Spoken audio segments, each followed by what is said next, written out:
Welcome back to Artist Find. The Diddy Trial has become one of the most shocking and dramatic celebrity court cases in years. Who would have thought that after Cassie filed that lawsuit, we'd be here, watching it unfold in court with all the saucy allegations and secrets that paint a very different picture from the public persona.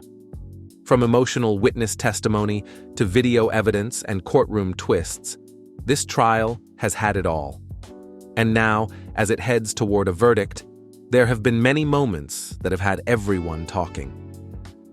One of the first major shocks came when Brendan Paul, Diddy's former assistant, took the stand under an immunity deal. Paul testified that he secured substances for private parties hosted by Diddy. Paul described how these substances were allegedly handed over to Diddy directly, or placed in specific rooms ahead of the infamous parties. He claimed this was part of a pattern, something that happened often, not just once or twice. According to Paul, these requests became routine, part of his job behind the scenes of the music mogul's empire. His testimony painted a picture of a hidden world behind the glitz, a world where excess, control, and secrecy allegedly went hand in hand with the superstar lifestyle. Then came the moment that left the courtroom silent: the video evidence. Prosecutors played about 20 minutes of explicit footage for jurors. The clips reportedly showed what insiders called the freak-offs, hotel room gatherings involving substances, paid participants, and Diddy himself. As the footage played, the room fell completely still, with jurors stuck staring at the screens. For some, it was the first time the allegations felt real, no longer just words from witnesses, but images unfolding in front of them.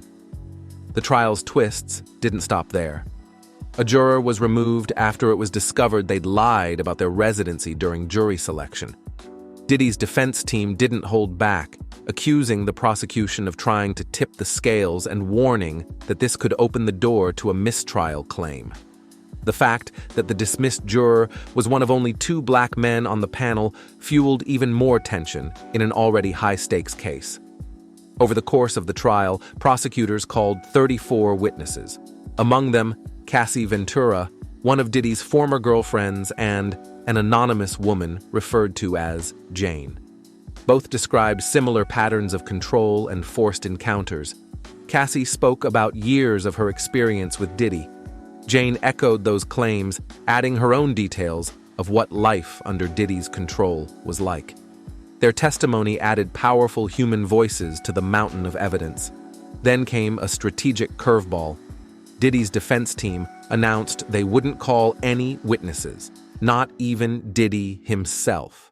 Instead, they chose to rely on their cross-examinations and the evidence already admitted. Their aim: to sow doubt about the accuser's credibility and suggest that what happened behind closed doors wasn't what the prosecution claimed.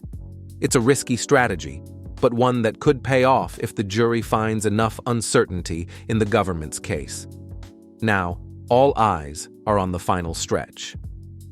Insiders say the prosecution is expected to rest this week, with closing arguments right behind.